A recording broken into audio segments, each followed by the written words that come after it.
श्री स्वामी समर्थ। तुम्हा सगळ्यांचे आपल्या स्वामी सूत्र चॅनलवर मनापासून स्वागत। स्वामी भक्त हो, आज पुन्हा एकदा तुमच्यासाठी नवीन व्हिडिओ घेऊन आलेली आहे। आजच्या व्हिडिओमध्ये आपण पौर्णिमेला करण्याचा एक छोटासा उपाय जाणून घेणार आहोत। पौर्णिमा आणि अमावस्या ह्या दोनही तिथी अशा असतात की त्या दिवशी केलेले उपाय सेवा आपल्याला जास्तीत जास्त फळ देऊन जाणारे असतात। त्यामुळे या दोन तिथींचा जास्तीत जास्त लाभ करून घ्यायचा असतो। दर महिन्याला अमावस्या आणि पौर्णिमा या दोनही तिथी येत असतात। ह्या पौर्णिमेला जर काही अडचण असल्यास ते उपाय करणं शक्य झालं नाही तर अर्थात तुम्ही पुढच्या पौर्णिमेला किंवा अमावस्येला हे उपाय नक्कीच करू शकतात। पौर्णिमा म्हटलं तर महालक्ष्मीची अतिशय आवडती अशी तिथी आहे। त्यासोबतच पौर्णिमेला चंद्राची देखील पूजा केली जाते, विष्णू भगवानांची पूजा केली जाते आणि त्यामुळे आपण भगवान विष्णू, माता लक्ष्मी आणि चंद्राची जर ह्या दिवशी पूजा केली तर आपल्याला मनासारख्या गोष्टी घडून येण्यासाठी मदत मिळत असते, आर्थिक अडचणी सुटण्यासाठी देखील मदत मिळते। यासोबतच आपल्या घराला कोणाची दृष्ट लागली असेल, आपल्या मुलाबाळांना कोणाची दृष्ट लागली असेल किंवा घरचं वातावरण सतत तणावाचं राहत असेल तर हा दिवस अतिशय शुभ मानला जातो छोटे छोटे उपाय करण्यासाठी। तर आजचा जो उपाय आहे तो आपल्या मुलांवरील किंवा आपल्या घरावरील नजर काढून टाकण्यासाठी आहे। पतीसाठी देखील तुम्ही उपाय करू शकतात, पत्नीसाठी देखील पती उपाय करू शकतो। यासोबतच जर तुमचं वाहन असेल तर त्यासाठी देखील हा उपाय अतिशय उपयुक्त असा ठरणारा आहे। बऱ्याचदा बघा, आपण जेव्हा प्रवास करतो तेव्हा आपल्याला अपघाताची भीती असते।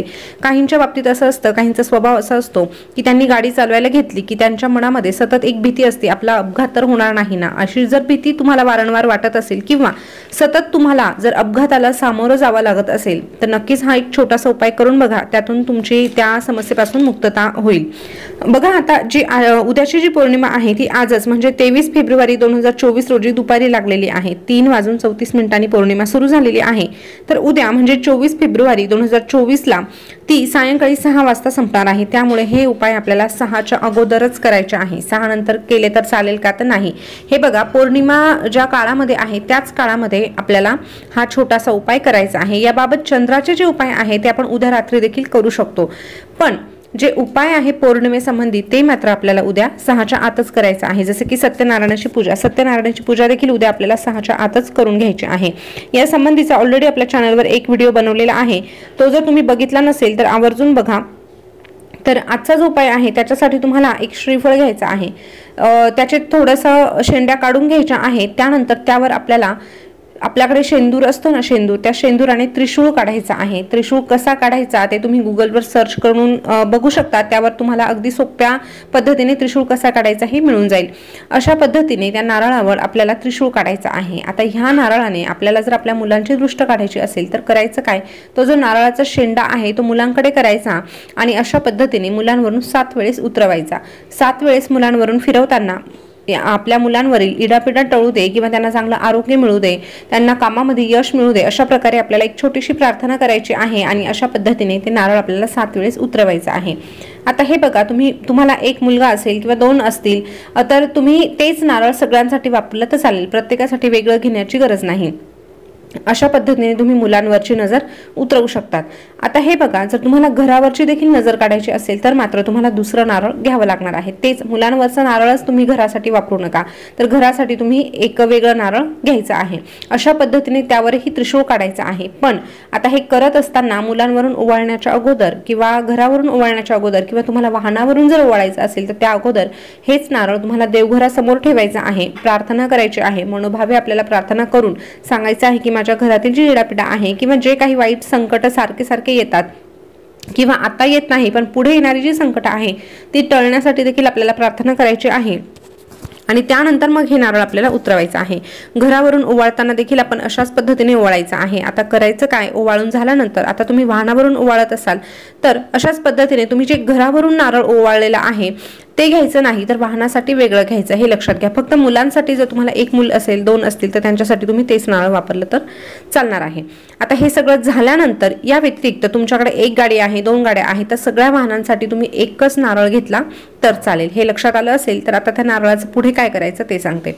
हे बघा, नारळ उतरवून झाल्यानंतर लगेचच ते नारळ घेऊन आपल्याला घराबाहेर पडायचं आहे। ते नारळ परत घरात आणायचं नाही। आता घराबाहेर पडल्यानंतर ते नारळ अशा ठिकाणी ठेवायचं जिथे कोणाचा पाय पडणार नाही, कोणाचा अपघात होणार नाही, अगदीच रस्त्यामध्ये तुम्ही ठेवू नका। अशा पद्धतीने एक तर ते चौफुलीवर तुम्ही ठेवू शकतात, पण चौफुलीवर ठेवताना अगदीच मधोमध ठेवू नका, जेणेकरून म्हणजे गाड्यांना अपघात होणार नाही याची काळजी घ्यायची। आणि अशा पद्धतीने तुम्ही थोडंसं रस्त्याच्या कडेला ठेवून द्यायचं आहे। जर तेही शक्य झालं नाही तर मग मोकळी जागा असेल तर त्या ठिकाणी तुम्ही ठेवून द्या। अगदीच तेही शक्य झालं नाही तर ते नारळ तुम्ही घराच्या बाहेरच ठेवा, गॅलरी असेल तर गॅलरीत ठेवा आणि दुसऱ्या दिवशी वाहत्या पाण्यात ते विसर्जित करून द्या। पण फार विलंब करू नका, दुसऱ्या दिवशी लगेचच आपल्याला ते विसर्जित करायचं आहे याची काळजी घ्या। आता हा उपाय तुम्ही 6 वाजेपर्यंत कधीही करू शकता, त्यामुळे दुपारनंतर जर तुमचं हे करून झाल्यानंतर तुम्ही लगेचच तुमच्या घराजवळ कुठे नदी असेल, वाहतं पाणी असेल तर त्या ठिकाणी जाऊन ते नारळ सोडून दिलं तरी चालेल। यापैकी तुम्हाला काय सोपं जाणार आहे त्या पद्धतीने तुम्ही नक्कीच करू शकतात। आता हे बघा, हा उपाय झाल्यानंतर जिने हा उपाय केला आहे त्या व्यक्तीने घरात आल्यानंतर सर्वप्रथम हातपाय धुवायचे आहे, चूळ भरायचे आहे आणि त्यानंतर मग बाकीच्या आपल्या कामांना लागायचं आहे। घरात आल्या आल्या बसायचं नाही, सरळ बाथरूममध्ये जायचं, आपले हातपाय धुवायचे। जर तुमचं बाहेर नळाची सोय असेल तर तुम्ही घरातील एखाद्या व्यक्तीला सांगून ठेवा की बाहेर पाणी ठेव, आल्या आल्या पहिले बाहेरच हातपाय धुवायचे आणि मग घरात प्रवेश करायचा। पण बाहेर तशी सोय नसेल तर मग आपण सरळ घरात येऊन बाथरूममध्ये जाऊन हातपाय स्वच्छ धुवायचे आहे। बघा, अशा पद्धतीने उपाय केल्यानंतर नक्कीच आपल्या ज्या अडचणी आहेत त्या सुटण्यासाठी मदत होत असते। आता हा उपाय तुम्ही फक्त एकदाच करायचा का? तर हे बघा, जसं जसं तुम्हाला म्हणजे ह्या उपायाचे रिझल्ट मिळणार आहे तसं तसं तुम्ही दर पौर्णिमेला करू शकतात किंवा दर अमावास्येला देखील करू शकतात।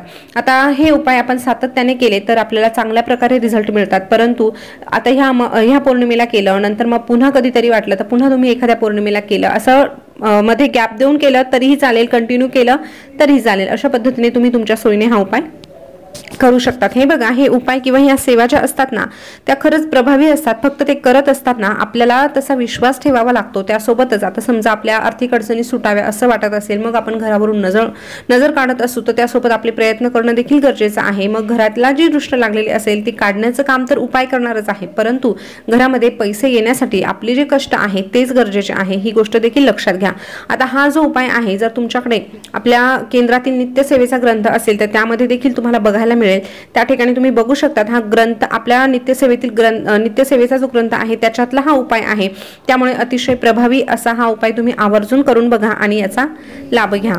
आता ज्यांना हा उपाय करायचा आहे परंतु घरात मासिक धर्म आहे तर तुम्ही काय करू शकता, ज्यांचा मासिक धर्म आहे त्यांनी करू नका, दुसरं कोणी करणारं असेल तर अर्थात त्यांनी केलं तरीही चालेल। मुलांवरून फक्त आईनेच ओवाळलं पाहिजे असं काही बंधन नाही, वडिलांनी केलं तरीही चालेल, आजी घरामध्ये असेल तर आजीने केलं तरीही चालेल। फक्त जी व्यक्ती ह्या गोष्टी करणार आहे त्या व्यक्तीचा देखील विश्वास असायला हवा, फक्त म्हणून सांगितलं म्हणून करायचं असं करू नका।